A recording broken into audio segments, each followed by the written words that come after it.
warahmatullahi wabarakatuh. Perkenalkan, saya Umi Nur Afifah, CGP Angkatan 4 Kabupaten Grobogan. Tugas kali ini adalah melakukan wawancara dengan rekan teman sejawat saya mengenai studi kasus 1 Bu Tuti, di mana Bu Tati adalah guru kelas 5 yang merupakan rekan kerja Anda, yang mana sama-sama mengajar kelas 5 yang kelasnya paralel. Ruangan kelas Ibu Tati pun persis di sebelah ruangan kelas Anda. Ibu Tati terkenal sangat disiplin dan cenderung galak. Pada sisi lain, Ibu Tati juga pekerja keras dan murid-muridnya pun selalu mendapatkan nilai-nilai yang sangat baik. Sebagian murid-murid sangat takut kepada Ibu Tati dan sebagian lain bisa menyesuaikan diri. Kepala sekolah Anda dan orang tua murid juga sangat menghargai Ibu Tati. Suatu hari, Anda mendengar tangisan seorang murid dan pergi keluar untuk melihat asal suara tangisan tersebut. Anda melihat seorang murid perempuan kelas 5 sedang berlutut di atas bebatuan sekolah yang sangat panas pada hari itu, menghadap di depan pintu kelas Ibu Tati. Anda melihat Ibu Tati tampak tidak menghiraukan suara tangisan muridnya dan tetap mengajar seperti biasa. Namun, Anda bisa melihat bahwa beberapa murid di kelas Ibu Tati mencoba untuk mencuri pandang keluar kelas melihat temannya yang sedang menangis dan berlutut di terik matahari. Nah, di sini saya sudah bersama dengan Ibu Yuni untuk mendiskusikan atau wawancara studi kasus 1 ini. Sebelumnya terima kasih Bu Yuni karena sudah menyempatkan waktunya untuk mau sharing dan wawancara dengan saya. Nah, dari studi kasus 1 yang sudah saya sampaikan tadi, kira-kira keputusan apa yang akan jenengan ambil selaku guru yang berada di sebelah ruangan dari Bu Tati tersebut? Ya, terima kasih Bu Umi. Ya. Melihat dari kasus yang dialami si anak tadi ya, karena melihat posisi kelas tadi yang paralel, otomatis dengan adanya kejadian tersebut maka akan terus terang akan sedikit mengganggu untuk kelas-kelas yang lain, karena biasanya anak-anak itu kalau ada sesuatu mereka akan cenderung tertarik untuk melihat apa yang terjadi. Iya, karena sosial mereka itu ya, rasa ingin tahunya itu akan cenderung timbulan. Dengan seperti itu terus terang kelas-kelas di sampingnya itu akan sedikit gaduh gitu ya Bu ya. Saya mungkin untuk menanggapi kasus ini, hal yang pertama akan saya lakukan adalah tentu saja akan menanyakan kepada Bu Tuti secara langsung, karena nggak mungkin kan saya harus langsung menegur si anak apa yang terjadi, kan nggak mungkin. Saya harus menanyakan dulu pada gurunya, ya, harus berkomunikasi dulu dengan gurunya, menanyakan apa yang terjadi sebenarnya dengan si anak, kenapa kok harus diberi hukuman seperti itu. Nah, itu menurut saya kan termasuk juga sudah hukuman fisik ya. Iya, betul sekali. Nah, dengan kondisi yang seperti itu memang anak itu ada kalanya memang harus kita beri hukuman ya Bu ya, karena dengan hukuman tersebut nanti diharapkan si anak kan mempunyai rasa kedisiplinan, mempunyai rasa tanggung jawab. Itu kan memang tugas kita sebagai guru ya Bu ya. Kalau anak tidak diberi hukuman pasti tidak akan ada sesuatu yang membuat mereka takut dan sebagainya. Dan buktinya itu dengan seperti itu, penerapan dari Bu Tati itu kan membuat anak juga disiplin ya Bu ya. Iya, memang suatu waktu kita memang perlu memberi hukuman agak keras sedikit sama anak, tapi kan juga melihat kondisi si anak juga ya Bu. Tadi kan kelihatannya kan dalam kondisi yang terik panas, terus si anak itu sampai menangis.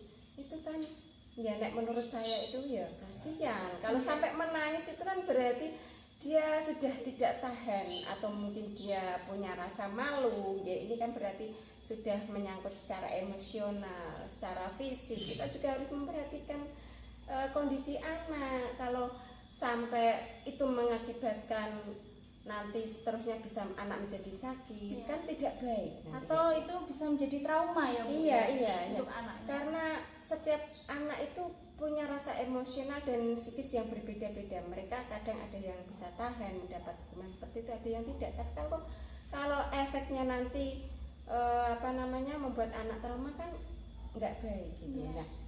Nah, di lain saya harus menanyakan sama Bu Tuti, saya juga harus cross check langsung sama si anak juga. Iya, begitu. betul. Jadi biar ada balance, seimbang. Saya tahu permasalahannya di mana dari Bu Tuti, terus saya juga harus tahu versinya dari si anak itu Iya. seperti apa. Jadi nanti saya bisa meluruskan, karena anak itu kan harus sebenarnya kan di sekolah itu dititipkan sama orang tuanya untuk kita didik. Mereka punya hak untuk mendapatkan ilmu, mendapatkan pengajaran, mendapatkan sesuatu kenyamanan ketika berada di sekolah gitu kan. Kalau nggak nyaman, nanti mereka juga tidak akan belajar dengan tenang. Itu dilindungi oleh hukum Bu. Kalau kita melakukan Iya. kekerasan kan juga kita bisa dituntut juga lah. Iya. Makanya kalau memang itu hukumannya tidak tepat, saya juga akan ngasih saran sama Bu Tuti agar Bu Tuti itu ngasih hukuman yang agak lebih ringan gitu. Iya. Atau mungkin bisa memberi hukuman yang sifatnya mendidik ya. Betul. Tidak harus fisik di itu tadi yang diterik matahari yang sampai sakit kakinya itu kan Iya, enggak. iya. Misalkan kita bisa memberi hukuman yang seperti ini ya Bu ya. Nanti kamu di jam istirahat tidak boleh istirahat. Iya. Nah, itu kan dia tetap nyaman di dalam kelas tapi juga ada efek hukumannya. punishment-nya. Iya, dia tidak akan mengulang perbuatannya lagi karena ingat pernah dihukum, saya nanti nggak boleh istirahat, tapi kan tidak mengenai secara fisiknya Iya. gitu. Nah, menurut saya seperti itu, harus berkomunikasi dulu sama Bu Tuti, tapi juga harus meng-cross check sama si anak juga, karena dengan menghukum seperti itu tadi kan mengganggu itu tadi ya, mengganggu kelas-kelas di sampingnya, karena itu tadi anak akan lebih tertarik dengan sesuatu yang ada di luar, apalagi Iya. dengan suara tangisannya itu. Iya, betul sekali Bu. Iya. Sangat luar biasa sekali pengambilan keputusan yang jenengan lakukan, dan itu jenengan dalam pengambilan keputusan juga sudah sesuai dengan 9 konsep pengambilan dan pengujian keputusan. Kemudian tadi jenengan juga sudah mengenali nilai-nilai yang saling bertentangan, kemudian mengidentifikasi siapa saja sih yang terlibat dalam situasi itu. Walaupun memang dalam situasi ini Bu Tuti memang sebagai pemimpin pembelajaran di dalam kelas tersebut, sehingga dia berhak untuk menghukum anak tersebut. Tetapi karena tangisan anak tersebut membuat mengganggu kenyamanan panjenengan juga ya, sebagai guru yang mengajar di sampingnya tersebut. Kemudian fakta-fakta yang jenengan kumpulkan tadi ya, bahwa ada murid yang dihukum, kemudian ada murid yang menangis karena hukuman tersebut, dia dihukum di bawah terik matahari, seperti itu. Jenengan juga sudah melakukan pengujian benar dan salah sebagai landasan dalam pengambilan keputusan. Kemudian tadi saya melihat bahwa dalam pengambilan keputusan ini jenengan menggunakan prinsip rasa peduli ya Bu ya. Iya. Karena di sini panjenengan juga mengajar kelas tersebut, pasti adanya keterkaitan antara orang tua ya, atau guru dalam sekolah ya, si dengan murid-murid itu. yang dihukum tadi ya. Nah, tadi saya sudah melihat luar biasa yang jenengan, keputusan yang jenengan ambil.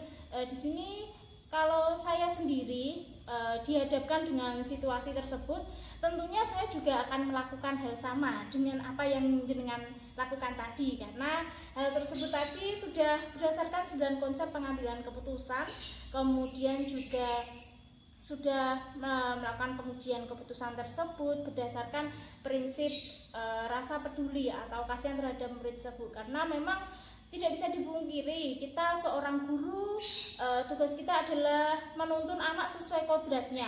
Kita ketemu sehari-hari, pasti kalau kita melihat anak kita dihukum, itu kita akan tergerak ya Bu, hatinya ya. Sehingga kita menggunakan prinsip rasa peduli itu tersebut. Nah, mungkin itu wawancara yang kita lakukan ya Bu, sangat menarik sekali. Terima kasih atas waktunya. Semoga nanti di lain kesempatan kita bisa diskusi lagi ya Bu, dalam hal yang lain.